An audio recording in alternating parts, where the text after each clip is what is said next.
Hello, we're at the Parkland Greenhouse, and coming up next, we're going to interview an award-winning faculty member here at Parkland College. Get the ball rolling to a new career with an Eastern Illinois University degree at Parkland College. Parkland and Eastern really made it work for me. Now I'm taking Eastern classes on Parkland's campus. I'm working on my bachelor's degree from Eastern without commuting. Thanks to Parkland and Eastern, I'm reaching my goals. For more on Eastern at Parkland, call 217-351-2543. I work with students who are from the inner city. I work with students that are from very rural backgrounds, and so I think all of that mixed together, it makes for a nice blend of people here. We have a lot of diversity. It's important to walk the talk of diversity. Expressing multiculturalism as a core value means celebrating diversity in all our dealings with everyone, not just here at the college. We're trying to prepare students for a world that is very multicultural and very diverse, and when students leave here, they're going to be going, most likely, be going into workplaces that have different kinds of people from various backgrounds. So it's up to us to prepare them to work in those backgrounds and to be able to get along and communicate with people from all walks of life. Here, though, we express it in the classroom through conscious and deliberate attempts to let all voices be heard. Multiculturalism. Multiculturalism. Parkland College. Parkland College.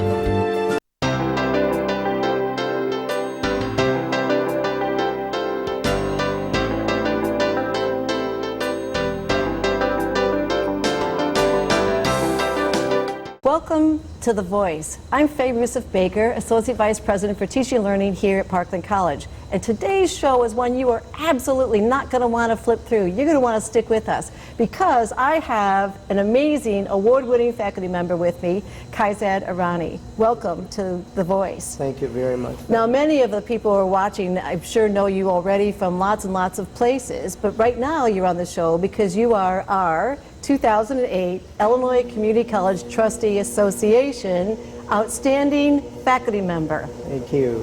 And for the viewers, what they need to know is that this means that not only are you terrific in the classroom, but you are amazing for all the rest of the planet, at the state level, the national level, international level, and all the things that you've done.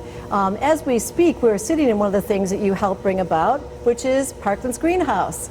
So, Kaizad, welcome. And where would you like to start with any of these things? Tell us a little bit about the greenhouse first. Well, this is a dream come true, not only for myself, but also for our department, my department chair, our faculty, and Parkland College.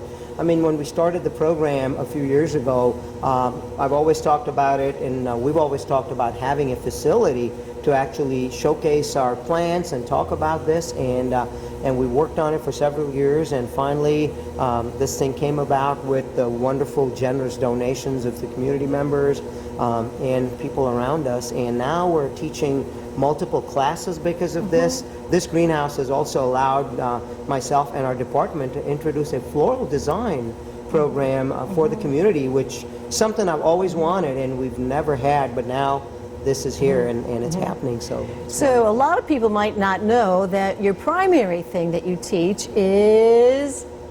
I am actually by profession, I'm an architect and a landscape architect. Yes. Which is a great field to be in. I practice and I teach landscape architecture, which combines all these aspects. I mean, it's a way of life for me. It's a combination of art and science, involving both lobes of your brain, so you're a whole brain learner and a thinker, allows you to learn more about the scientific aspect of plants, and yet be very creative with your designs and work with the students. So it's a wonderful thing to be here. Well, I know a lot of your energy in creating this allowed Teresa Mears to come over and take over the greenhouse, Absolutely. And she's also amazing. She is. Couldn't have done it team. without her. She is our greenhouse manager, and she's the one who makes all this happen. Absolutely. I cannot take any credit for the plants and all this. That's all her and the students that work with her, so we're blessed. Yeah, but a lot of your energy that drove that and made it happen with your talent. Thank you. Now, a lot of people know about some things you've done in the community. Can we pick on your Labyrinth for a second?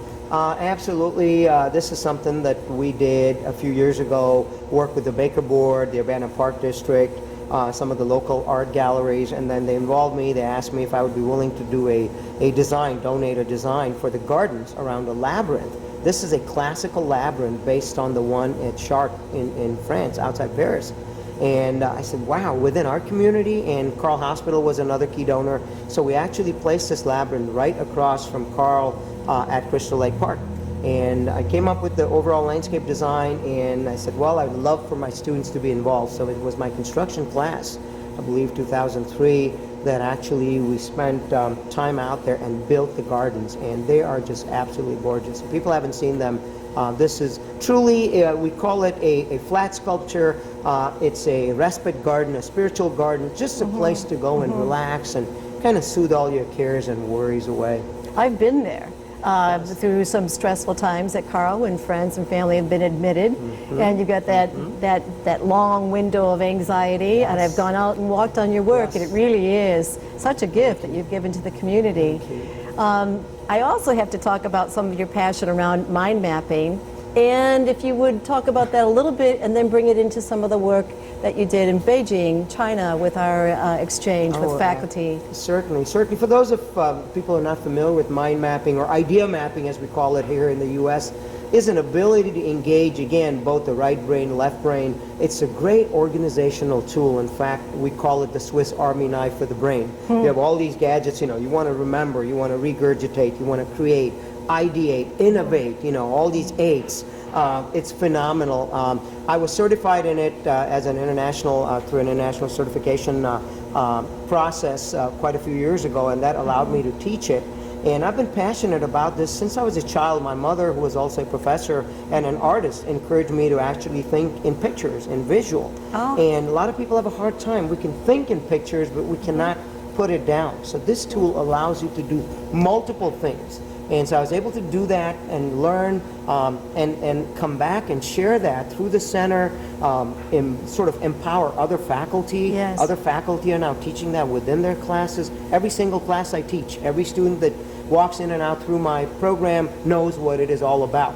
In fact, I just came back from a national conference in Biloxi, Mississippi, where I taught about a 2-hour workshop at the American Technical Educators Association National Conference. Very well received.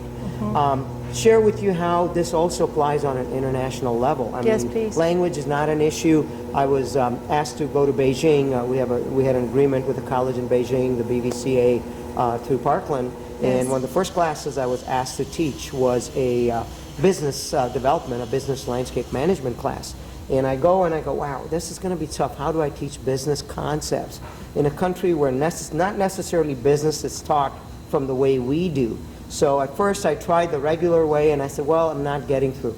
Did a 3-hour mind mapping session, an idea mapping session. These kids picked up right away. So they're landscape architects, they're visual learners, visual thinkers, and then they were able to create a business plan. I have 65 business plans that I brought back, and just phenomenal in terms of content, color, context. And these kids were able to do a business plan based on mind mapping. I'm working with some nursing staff, working with, you name it, it can apply to all faculties, all disciplines, and just a phenomenal tool. And going back to China a bit, because I have a passion for that. I was one of the original administrators that brought that together. And they have been working a lot to make it happen for the Olympics. And landscape is a huge piece of it. But one of the things that they originally wanted with an exchange with faculty as talented as you are is to learn. And I remember the administrators of the college saying to me, we are still doing things the old way, and we want to learn from the American professors the new way. And you represented that. So would you like to speak that when you were over there, how many faculty packed the room to learn the Kaizad way? Oh my goodness. Yeah, it was very You interesting. represented all of America? I had no idea what I was in for when I went there. They said, well, we've invited a few faculty, and that was my second visit, and we really liked the way you taught. The students or faculty are interested. Would you like to share? I said, sure. I thought there'd probably be, 15, 20 people. I walk into an auditorium with 250 people from all 4 campuses. I'm like, wow.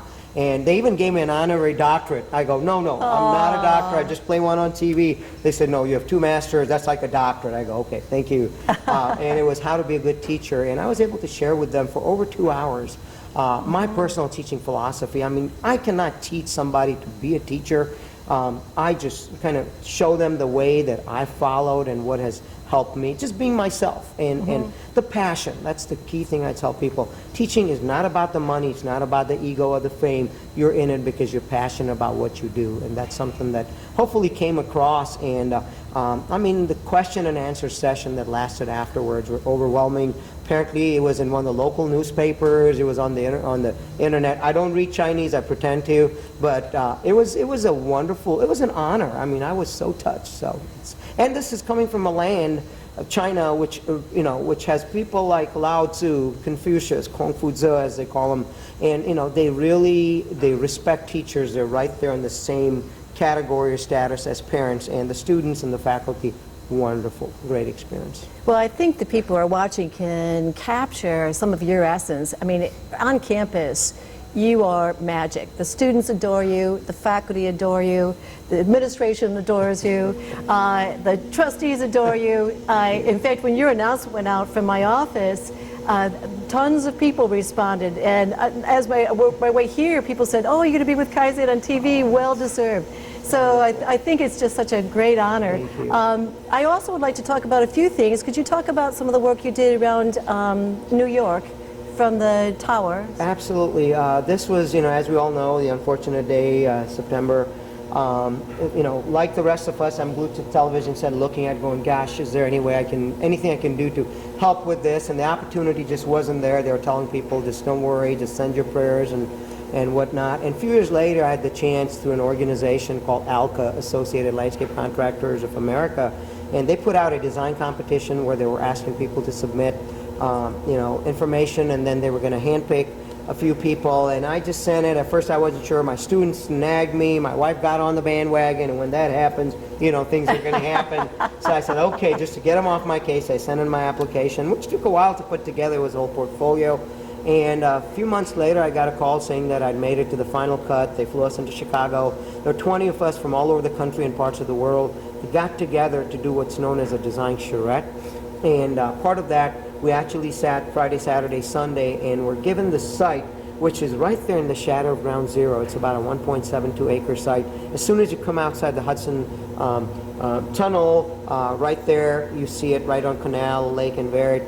And that's the site that was given to us, and we were asked to create the first memorial park. And as part of the design competition, it was actually a competition in charrette.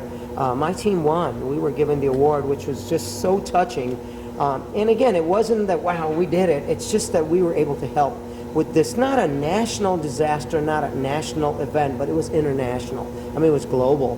And so that's how my involvement and my goal so far, once we start construction, it's taken a little while just because of, bureaucracy and politics and typical stuff that goes on, that once they start building, the only condition, because it's a free thing, we're not getting paid, we shouldn't, we don't want to, the only condition I said is when we start building, I would love to bring as many students of mine that would want to come out and help volunteer a couple of days to help with the installation. And they've agreed. So as soon as they give me the go-ahead, Parkland buses are going to be ready, loaded. We're going to head on out there and see what we can do. Talking about Parkland buses, you just came back from another competition in the United States with your students. That's right. And they have done really, really well. Oh, they did wonderfully. This is a national, what they call the Olympics of the green goods industry, national conference and competition in Atlanta, Georgia, called PLANET, Professional Land Care Network. All these acronyms I've got to keep in my mind. I like it. Mind Planet mapping works for helps me. keep it all together, Yeah. But anyway, we took about 20 students out there. They competed not only with 2-year schools, but with 4-year schools, and out of 66 colleges, and we took within the top 10 percentile in majority of the competition our students placed, and they were wonderful. Great experience for the kids. I mean, just to see the look on their faces when they came back on the plane, everybody's like, this is amazing. Some of these kids had never flown. And when you look at that and just to give them and enrich their lives, it's a blessing. Well, that's part of your magic. Not only do you enhance and invite to get people to grow, you're also hitting a pretty good boomer market. I've met some of your students, people like me who are retired and want to start up a whole new life, and a lot of them are falling into horticulture and landscaping, and it's like a perfect place, and then to be around you makes it even better. It is amazing. I mean, I've known this, but not known this in the sense of known that a lot of people, this is a second hobby. This is a second act in life. I get people who retired from the University of Illinois, retired from corporations, from businesses, or just, the kids have grown up, this is time to work on myself. And what we call the non-traditionals, and take evening classes, morning classes. And some of them actually, I have a teacher who's just finishing the program, 35 years in the Champaign-Urbana School District, English teacher. This was her passion. She said, finally now it's about me. And she's wonderful. And these people bring that touch to our program, to the rest of the students. So it's a way of what I call cross-pollinating their minds and their spirits. Yeah, I've met several of them. They are flourishing, and that's what a meaningful thing. I know we're going to be running out of time soon, but you need to talk about, if you would please, the Don Moyer Boys and Girls Club project that you're doing as a service learning with the students. Yes, this is a current project under working with the Student Life Services with Tom Caulfield. He initiated the process with Andre Arrington with the Don Moyer Boys and Girls, where we actually did, and Tom and his group did a fundraiser to the basketball tournament and whatnot, and the community members, actually a lot of people, nurseries, local businesses, the Rotary, donated a good chunk of change to do this. And over spring break, we had volunteer students from all over campus and my construction class students. We went out there and we started the project. We're continuing to work on it as we speak, and we're going to actually give the Don Moyer Boys and Girls Club, the front and the side, a whole new look, because we really needed that with funding being cut off. A great way also, service learning, like you mentioned. We involved horticulture students, we've involved the computer science and information technology students. They've actually done the 3D fly-throughs and multiple other groups on campus. So the more we can get in and the more people can be touched, that's my goal. Yeah, and you've done a beautiful job. The only bad thing is it was cold and sort of miserable, and you've taken a little bit of a bug from all that. I'm just trying to taking recover. The bullet for Parkland, right? Well, it's okay. I'm still alive and taking like the Energizer Bunny, and I plan on doing that for a few more years. Yeah, you are. I also have to add another whole other component that people might not appreciate, but you do a fair amount of work through the Center for Excellence in Teaching and Learning, some around the mind mapping, which I hope people understand at this point are visual ways to sort of frame the way one thinks, and perhaps open in ways that people haven't thought before. Because I used to use that strategy when I taught composition to try and get a main idea to flush out a bit. Rather than just write on the essay, develop. A linear, which nobody's like, develop, what does that mean? I don't know what that means, but doing that piece. But I'd also like to go into some of the other things that you do, especially around the breathing, because if anyone's home and just sort of not happy right now, this breathing thing could be very cool. Well, we all breathe, or at least we think we did, and so did I. You know, I'm quite a few years ago, I was diagnosed with the diabetes, and it's a wake-up call, and I'm trying to do all kinds of things, and the insulin works okay, but I've been on and off this form of breathing that I went and learned and picked up, and it's just a wonderful way of consciously controlling your breath and letting it out, and it helps calm you down. Also literally clears the cobwebs. I mean, sometimes people ask me, how can you do all the things you do? To me, it's a no-brainer in a way. I mean, I use my brain, but then also by focusing within and centering, it's the balance in everything, striking the balance, and the breathing helps. In fact, you've been wonderful enough to have me actually share this with our faculty, and they've been very well-attended sessions. I was so surprised. I mean, we had over probably between 40 and 60 people within the 2 or 3 sessions that I've taught. And they've really, and the feedback that I've gotten from them has been really wonderful, and I plan on continuing doing that. But it's a kind of breathing, I can't explain it within the short time we have, it's just been wonderful to do that and share that. That's the key. Don't hold it. I mean, you've got this, give it away. Give it away. Yeah. Well, I think that's been really important to deal with the stresses and balances of life that all of our viewers have, the same as we do, and staying centered and balancing. And I think that's a key piece of why you're so special, because everybody wants a piece of you, including the Center for Excellence in Teaching and Learning, which most people, I don't know if they appreciate. Everybody volunteers in there. It's a center run by the people and for the people, and it's a system that we're starting my 15th year, if you could believe that. How time's gone by. How many years have we had you at Parkland?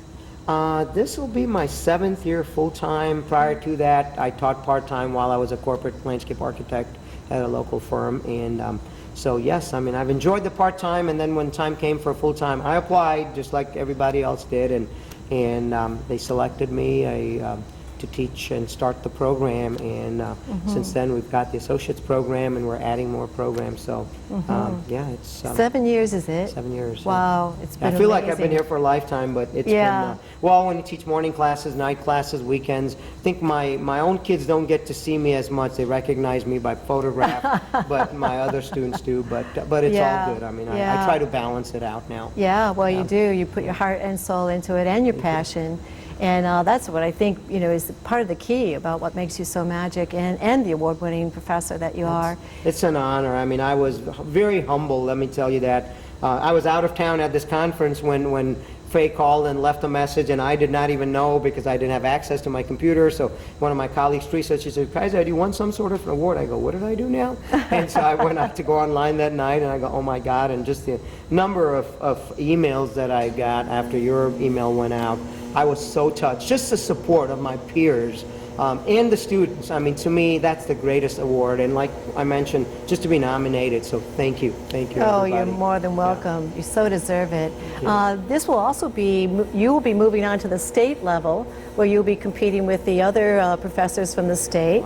So very possibly we'll bring you back on the show because you'll be the state level of award winner. But you will be at a banquet in June with our trustees representing Parkland College.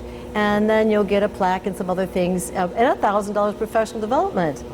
Have you thought about what to spend that on? Oh my yet? goodness, yes. There's so many things I want to learn. I mean, there's other programs, other things, and you know, with money, obviously, this is great that now I can, you know, it makes my wife happy too. Every time I pull out the card and I start, and she goes, well, okay. So now I said, now I can justify some of the things I do. So thank you. That's always wonderful. Yeah.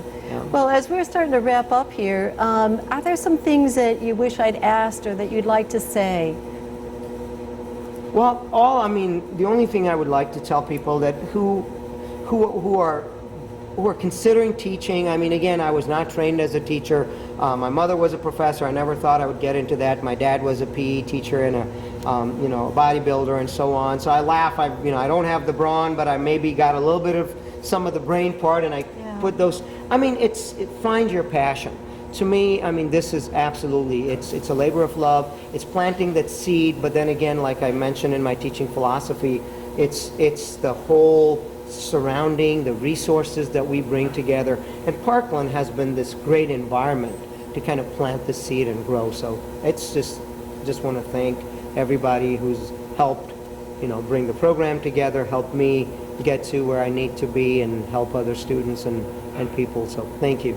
Well, you're more than welcome. Thank you for being very on much. my Thank show. you. I appreciate it. And talking about planting the seeds as we speak, the cameras are under the sprinklers, and they're protecting the cameras with their back. So this is a show designed just for you. Come out to Parkland College, take classes with award-winning faculty like Kaizad, Irani, and enjoy our beautiful greenhouse that Teresa Mears works hard to provide. And we'll see you the next time on Parkland Voice. Thanks very much. Bye-bye.